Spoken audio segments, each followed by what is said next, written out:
शेतकरी मित्रांनो, असे पंचनामे करून घ्या.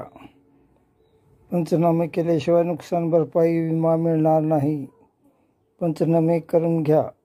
शेतकरी मित्रांनो, पंचनामे करणे आवश्यक आहे. पंचनामे करून घ्या. पंचनाम्याचा असा फॉर्म भरून तलाठी, ग्रामसेवक आणि कृषी सहाय्यकाची सही घेऊन त्याला आपल्या शेतातल्या पाणी साठलेल्या ठिकाणचा फोटो काढून त्या पंचनाम्याला जोडा आणि असे पंचनामे करून घ्या.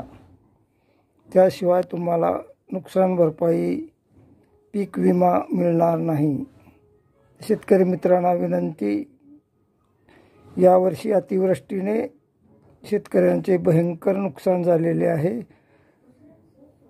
तर शासनाकडून नुकसान भरपाई मिळण्याची शक्यता आहे. त्याचप्रमाणे विमाही भरपूर प्रमाणात मिळण्याची शक्यता आहे. तरी अशा प्रकारचे पंचनामे तुम्ही करून घ्या.